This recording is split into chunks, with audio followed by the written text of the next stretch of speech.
Hey everyone, my name is Vito, or Compade. Before I get into anything, I just want to make a shout out to Pooty Spaghetti. They're a really great content creator. They're a lot smarter than me and they know a lot more about the series of Made in Abyss than I do. So please go check them out, watch their videos, subscribe. I know I've said this like 5 other times in this video, but uh, it's just worth it. I think they're a great creator and I want them to get more attention. Another thing is this was such a fun project for me to make. I I got on my computer and I would just work on this for like an hour a day, and it was so much fun. So I really want to do more stuff like this. So let me know how you feel about this stuff in the comments, and thanks. So I'm gonna be talking about Volume 11. I think a lot of mysterious stuff has been going on at the start of this volume. Even though we only really have 4 chapters, there's so much little stuff that I wanted to talk about and just that I picked up on. A lot of it might be reaching a little too far, but I don't really mind. It's just something that pointed out to me. It could come up later, it could not, but it's just fun to think about. So I'm just gonna start with chapter 61. One of the big things that I wanted to make note of is Doni being referred to as an it. That's one of those things that there's so much stuff that I've been thinking about and relating to this aspect. However, it's relying on these 2 letters. My big worry is that it's not even straight from Doni, it's from Doni to someone whose first language was not the language that the gang speaks. And so it's just really unreliable, but I think it is interesting that Doni is referred to as it. But I want to talk a little bit about Doni anyway.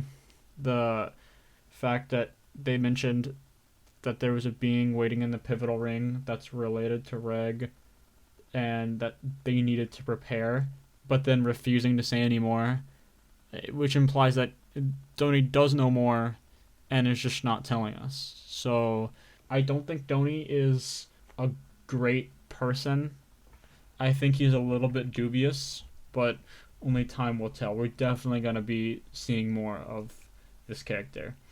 Another weird thing that I noticed, the note from Liza that Mugi gave to Riko from the Iruburu shop apparently was weird according to Riko, and it was accurate. It was, talking about this beast called the Kamazuno or something like that, and you know I would chalk that out as normal and whatever if we haven't already seen a weird message from Liza beforehand. So it's just another one of those like reoccurring patterns that might mean something, but there is a pattern that has been reoccurring that is definitely something. It's not nothing. Then that's the idea that things that are supposed to be in one layer are in a different layer. We've seen this with the Kongatori going all the way up to the 4th layer. We've seen the Crimson Splitjaw go from the 3rd layer to the 1st. And now we have a plant called the Sinalna, which is found in the 6th layer, and it's never been found there before. That's about it for chapter 61. That's just a lot of slight questioning about what's to come. Some probably really good foreshadowing. Chapter 62 is a lot more grand scheme oriented. We see Reg talking about the thousands of tickets and eternal fortunes falling. It's got to be time dilations causing this, where the time flows normally and then it would end up getting caught in one space in time, and then at that point it just falls down in mass in a matter of seconds. It's hard to like do the math on that realistically because we don't even know how time works in this universe. But the point is a lot of people are dying on the surface and it's not good. My guess is as good as any others, but I think the obvious one is that it's the birthday curse causing this. And we've been seeing authors, like Jiro, Habo, Ozen. Probably gonna see more. Likely gonna see Mio soon, the scientist lady with the pink hair. I bet she's gonna come back because she seems to want to know a lot about the birthday curse. I don't think she's from Orth. She doesn't really know the traditions. So that's something I'm really looking forward to, but there's not really much I can say on that right now. And again, another pattern of White Whistles and everyone talking about going into the next 2,000 years. Definitely something that White Whistles know, but are just not telling the group for whatever reason. And there seems to be another, like, a big interest in the subterranean bandits as of recent. Like, they're usually, like, they pop up every once in a while, but this is the first time they're mentioned, like, by name in a while. So I'm gonna get on to what I think about that White Whistle group later, because I think they're going to be really important in these upcoming chapters. And to close off chapter 62, we hear about the Horiomari song, which is a song based on White Whistles. It's this like folk tale almost. From the parts that we heard of it, it's definitely, there's parts of it that are about the sixth layer that talk about the Emperor Shell and the Iron Rains, Frosted Tips, etc., you know. But here's where I wrote down a lot of stuff for chapter 63. Before anything, I want to make note that I think the Plummet pub scene is one of the coolest scenes in the series. It's just so awesome. The style of it is just that how everyone interacts with one another. I think it's just really cool, and I'm a really big fan. So the two people I want to talk about real quick, just as like a preface, we have Crovali, who's regarded as the solo genius delver, right? And then we have Tepeste, who is a non-whistle delver with abyssal twists and seemingly no knowledge of Orth traditions. So there's a... Crovali, I think, is simple, at least for like the backstory wise. He's just a solo delver who's gotten a block whistle and is really great. Tepeste really is interesting to me. We know that she has a strong relationship with Crovali. When he dies, she's crying and it's really upsetting to her. They talk about having sex. It seems like they did have a high level relationship. If that was romantic, purely sexual, I don't know, but there was something there. She's likely from the Abyss, is what I think. The fact that she's been down into the fifth layer at least and come back up with twists and also has no whistle implies that she's not a part of the general whistle ranking system. Something I think is really important that not many people picked up on. I haven't seen any talk of this. How she knows the Umbra Hands really well. Crovali even asked her, how does she know who the Umbra Hands are? She says it's the way they walk and the way they talk. Points out Gyarke, the flamethrower. Wonders if someone named Shroud is there. Not really sure who Shroud is. Might be Bon, but I really don't know. My question is, why would Bondred go by something that's not Bondred? That doesn't really make the most sense to me. But on the wiki, if you click Shroud, it'll send you to Bondred's page, but that's just the wiki. If Bondred was referred to as Shroud previously, please let me know. I've looked and I haven't found anything, but I'm definitely could be wrong, you know? I really do think that based on this information, I think it's fair to say that Tepeste could be like the daughter of one of the Umbra Hands that was born in the Abyss. That's my bet. You know, because then that would lead possibly even like Prushka's sister in a sense. That would lead like Rico and Tepeste to be really close in this upcoming arc. And if that happens, Tepeste is going to die, and that's going to make me really sad. So I'm really hoping that she doesn't die, because I really, even though we've only seen like a little bit of her, she's so cool. I'm a really big fan. And another thing is that Crovali seems to enjoy messing and like taunting the Umbra Hands, but not maliciously, just poking fun. So the relationship between the Umbra Hands and Crovali is just interesting to me. I don't really get if it's a level of hatred or banter. Crovali refers to Gyarke as the arsonist motherfucker, so I don't know if that's like a friendly fucker or if that's like actual fucker, if that makes sense. But Besides that, the talk that Cravali and Tepeste have about the mess left behind in the second layer is mysterious. They're being really vague about it because it's illegal, almost certainly. One of the things they mention is that they can't hide it, which implies that it was done with the group. Another thing is that first grade relics were visible, from what we know, and it just kind of solidifies the fact that Cravali and Tepeste at the least knew about it, at the most participated in it. You know, they mention the nest and the shrine maiden, which are two things we don't know about, but we do know from later on in the chapter it's from the Hariomari song. Those two things are mentioned. So my guess is that we're going to learn a lot more about this song in the upcoming chapters, and I really hope the next chapter. I'm really excited to see what the Hariomari song is, why it's so important, and just the general mystery of it. And, going back to Peste and her weird knowledge of the Umber Hands, she also knows a lot about a lot of people besides the hands. Yelme comes over as this ploy to pickpocket them, see what they're getting up to, learn more about Tepeste. Tepeste just doxes Yelme whenever he tries to, see her tits, and he just gets doxed. And it seemed like it was on the spot.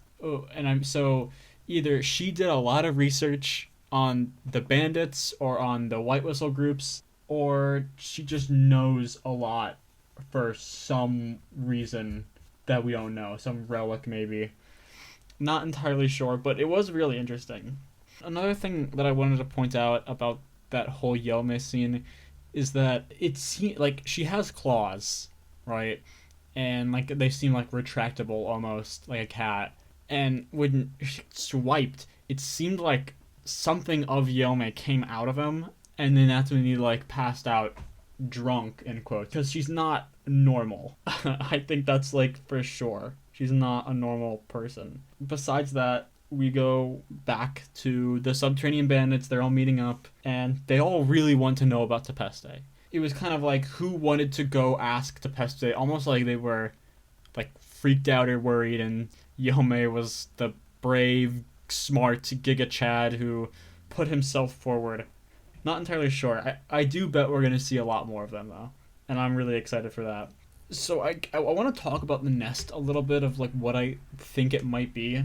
My bet is that it's connected to Wakuna in a way. We know that Wakuna invaded the sixth layer and passed with his own personal relic and did not pass through the forward operating base. And Cravali and Tepeste take the nest, and then they're in the sixth layer, passing the forward operating base. That is not a coincidence, I don't think that those two things would be that closely together if they weren't connected. However, the Shrine Maiden, I have no clue. I didn't even know. We know that the Shrine Maiden might be a new White Whistle, but besides that, I have no clue. Speaking on the nest again, and Cravali, it seems like an old person thing to know. Zappo from the Subterranean Bandits, the old man with the beard, noted that Simred and Yelme did not know about the nest or Cravali, that they were a generation too young for that. So I think it's interesting that Zappo was the one to know and understand and, talk about how nostalgic the nest was. And that supports my idea even more that it's connected to Wakana, because the only thing we know about him is that he's an old man. It really does seem like everything's falling perfectly together, but knowing Sakushi, it's not gonna fall that perfectly together, and I'm just gonna be very wrong in the upcoming chapters. So switching away from Cravali a little bit, we get to see a more abrasive side to Habo. The only time you really seen him were when he was the Uncle Habo to all the kids of the orphanage, and just this sweet, nice guy with a loving wife. But he is really a talented, smart delver who can kind of be a hard ass when he wants to be. Calling Jiro dumbass, using swear words, snooping around. He's gonna be pretty important, I bet. I really do think he's no joke going in these next couple arcs, especially on the surface. Flash forwarding a little bit, when Habo, Simrid, and Yarake, with their group, take their expedition out to the second layer to see what happened. It's really interesting. They mentioned it a little bit, how even people who are at odds against each other still have to work together and preserve that professionalism. Which, I mean, it's really interesting to see like someone like Habo, the nice sweet guy, working with the guy who works for Bone Druid and destroyed the flower field. It's just really interesting to note. There isn't really that much going on in the expedition itself. It's what's at the very end that is shocking, where they find this thing and it's shocking to them, and it's like, oh my god, what the fuck did you find? And from what it looks like, it's blurred out in the front. It looks a lot like the thing inside of the blue pedant from one of the first arcs, from the necklace, you know? And Sakushi has said that that blue pedant is very important to the story. I highly doubt he's forgotten about it, because everyone thought that the compass was forgotten about, but it was actually like a pretty important part of the Ganja squad. That's my guess. I've been waiting for this pedant to show up. The relics in this story are really interesting.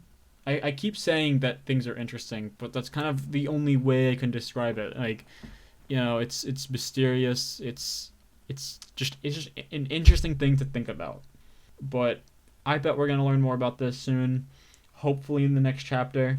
And another thing that I noticed in this scene is when Habo and the expedition squad sees this thing, they tell a man named Peijin to go and get this doctor out of here, out of the place.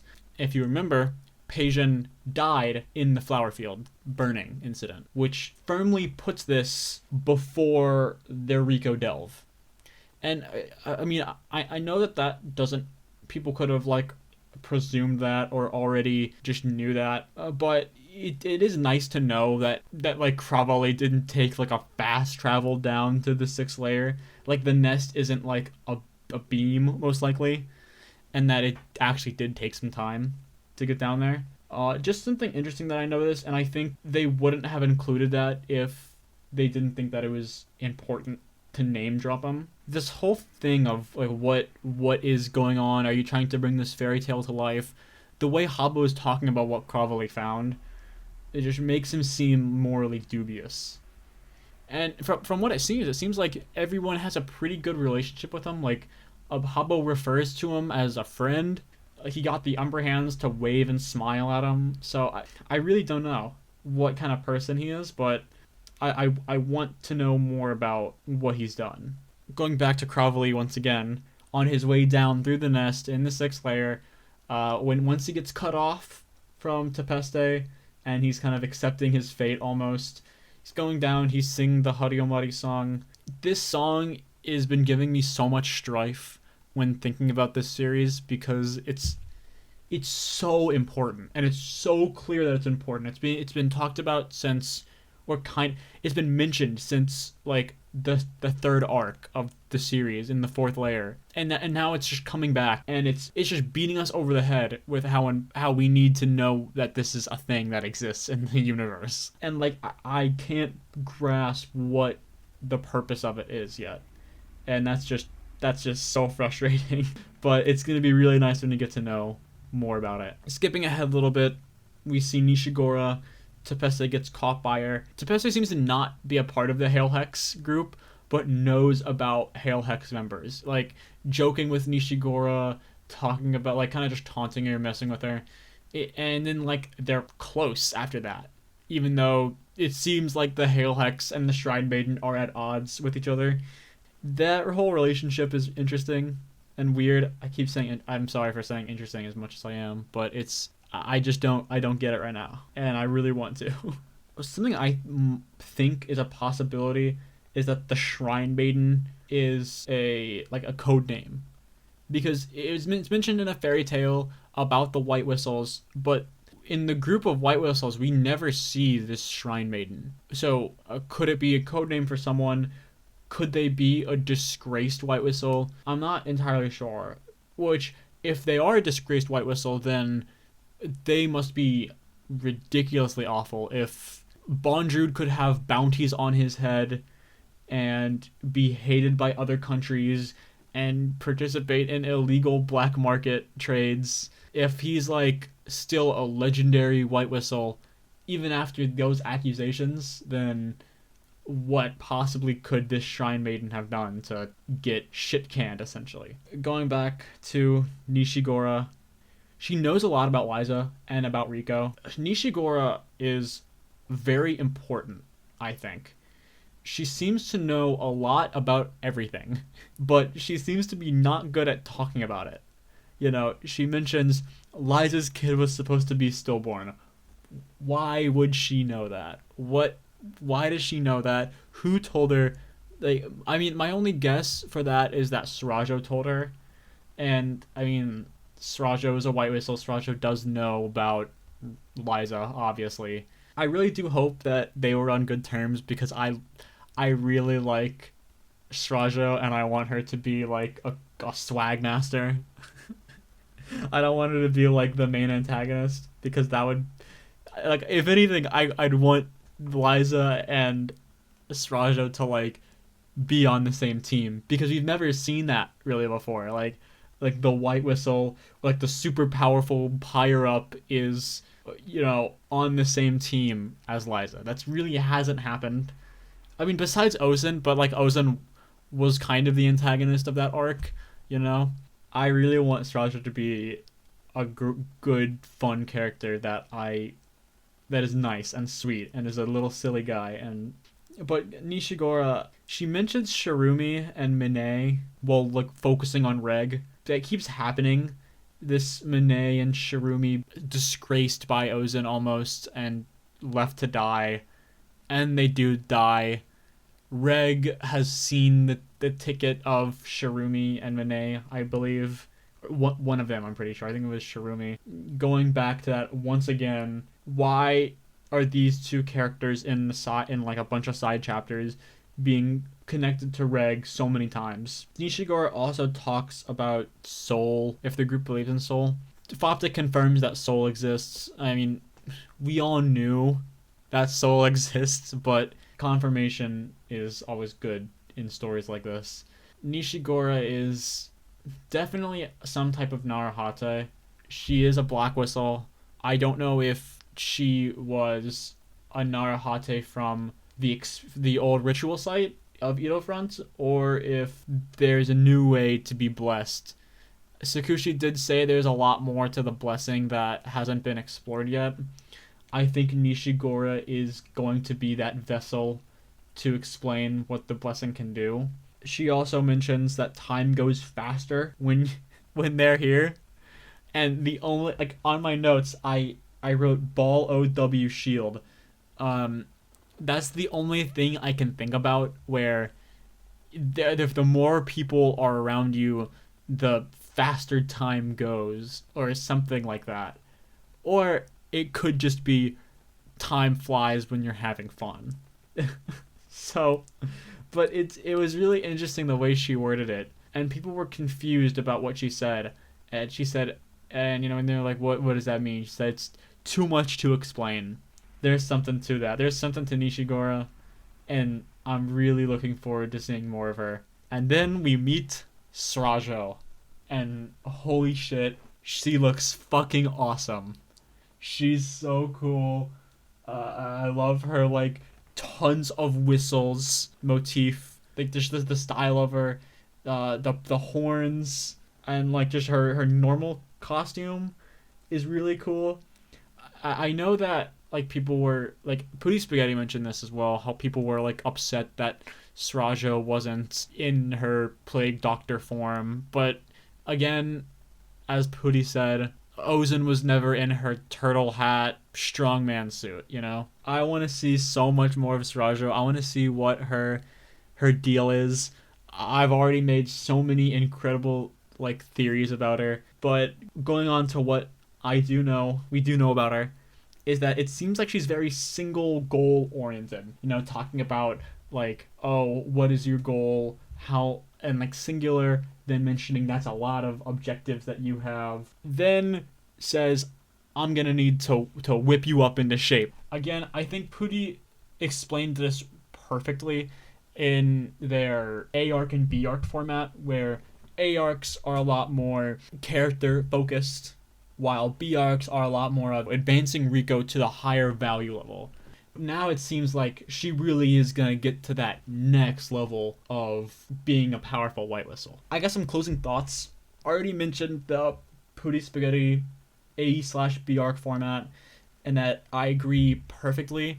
I'm gonna link their channel below, and I really want you guys to take a look at their content. They explain things a lot better than I do. I would not regret it at all. Another thing I talked about, or I thought about, is the min-maxing of goals seems to be the main focus of this arc. We already heard about the different types of goals that Riko has, and that Surajo is slightly critical of that idea. Then on the surface, we have the goal of Cravali going down, Tempeste, whatever her goal is, Surajo having this like base set up right before the final Maelstrom. It seems like goals are a lot bigger part in this arc than previously. Another thing that I noted is that there's a lot more mysterious elements in this chapter in this volume than any other arc before. I'm kind of rambling a lot about just in this last like closing section, because there's really no other way I can get my point across, at least coherently. When you think about it, in arc 1, the big mystery is Liza. What's going on with Liza? And then you get the other mystery of like, oh, this robot boy. Then you go down base camp of like what is a White Whistle? Why does it have this effect? How it's a relic? What really is out there? Mystery below, Nanachi. You get to start to understand the blessing, what the actual nature of the abyss is. 5th layer, the Banjud goals of how far will someone go in pursuit of scientific triumph is essentially the big thing of layer 5. Then the 6th layer of Iruburu, we end up getting a lot of questions of how this city works, or this village. Why is it the way that it is? Like how special grid relics are very dangerous. That was kind of the main thing of that one. And now it seems like everything is being thrown at us. We have the Hariomari song. We still have Reg. Now we have Doni. We have Tempeste, Nishigora, Surajo. Surajo is actually the least mysterious thing of this volume so far, which I think is crazy. But I also don't think that the mysterious aspects are a coincidence, because if it's a coincidence, that's a crazy fucking coincidence. Because we're going into the arc where we meet Surajo the Obscure, the Sovereign of Mystery, and there's just so many layers that are stacking on top of each other that I really want to just dig through and find out what the meaning of it is. That's about it for my ramblings on volume 11 so far. This was really fun to make. I really liked going through this chapter, taking notes, and just talking about stuff. Puri Spaghetti, if you are watching this, we're mutuals on Twitter now. Shoot me a DM if you ever wanted to get together, talk about a chapter, the new chapter that comes out soon. I think it would be really fun if you and I talked about it and just picked each other's brains. That would be so fun. So thank you, everyone. Goodbye.